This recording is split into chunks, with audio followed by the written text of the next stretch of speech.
अस्सलाम वालेकुम दोस्तों। विंडोज़ जी सिख्या इन मुकम्मिल विंडोज़ जी सिख्या जे सिलसिले या सीरीज़ जो ही पहिरियों प्रोग्राम आहे जंहिंमें असीं अॼु तव्हां सां मुख़्तसर विंडोज़ जो तारुफ़ पेश कंदासीं। उन खां बाद में तव्हां सां कुझु विंडोज़ जी विज़ुअल शयुनि ते बि डिस्कस कंदासीं। ऐं दोस्तों हिन वक़्तु असां विंडोज़ जी हिन डेस्कटॉप स्क्रीन ते बीठा आहियूं। हीअ विंडोज़ जी उहा पहिरीं डेस्कटॉप स्क्रीन आहे। इन खे वर्किंग एरिया चऊं था, जितां असां कंप्यूटर खे हलाइण जे लाइ कंट्रोल करण जे स्टार्ट कयूं था। त दोस्तों असीं थोरो कंप्यूटर ते बि ॻाल्हाईंदासीं त कंप्यूटर छा आहे।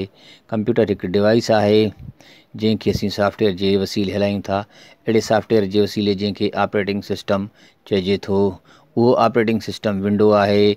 विंडोज़ जी असल में शुरूआत जेका थी चुकी आहे उहा पुराणी आहे 1 खां 1.3 ऐं उन खां बाद में जेका मशहूरु विंडो हिन जी आई उहा विंडोज़ पंहिंजो 95 हुई। ऐं उन खां बाद में पोइ जेका ॿी विंडो मथां आई जेका अञा बि वधीक मशहूरु निकिती उहा विंडोज़ 98 हुई। विंडोज़ 98 खां बाद में 2000 में बि 2 विंडोज़ या 3 विंडोज़ जा वर्जन आया। हिकिड़ो विंडोज़ NT जे नाले सां, हिकु विंडोज़ मिलेनियम जे नाले सां ऐं हिकु विंडोज़ जेका आहे 2000 जे नाले सां। उन खां बाद में पोइ विंडोज़ XP ऐं विंडोज़ XP खां पोइ विंडोज़ विस्टा खां बाद में विंडोज़ 7, विंडोज़ 7 खां बाद में विंडोज़ 8, वरी 8.1 जो वर्जन आयो। उन खां पोइ विंडोज़ 10 ऐं विंडोज़ 10 खां बाद में हाणे लेटेस्ट वर्जन आहे विंडोज़ 11। त असीं विंडोज़ 10 जी डेस्कटॉप जी स्क्रीन जे मथां बीठा आहियूं। मुख़्तसरनि हिन स्क्रीन जे बारे में तव्हांखे तारीफ़ करायूं था त हिन तव्हां स्क्रीन जे मथां गौर कंदव त हिन पासे ही जेके शयूं तव्हांखे नज़र अचनि थियूं इहे आइकान आहिनि। आइकान दरअसल शॉर्टकट आहिनि, याने प्रोग्रामनि जा फाइलनि जा शॉर्टकट या लिंक्स।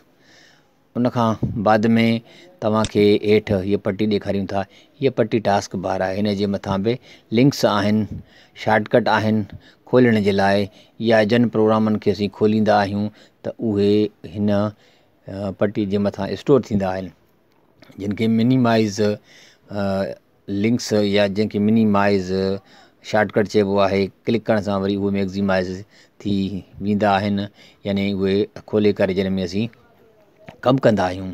त इहो दोस्तों विंडोज़ जी पहिरीं सीरीज़ जो तारुफ़ तव्हां सां पेश कयूं था। नंढड़ा नंढड़ा प्रोग्राम तव्हांजे साम्हूं आणींदासीं ताकी तव्हांखे बि ॻाल्हियूं सम्झ में अचनि ऐं ॾिसण वारो ॿुधण वारो माण्हू बि बोर न थिए।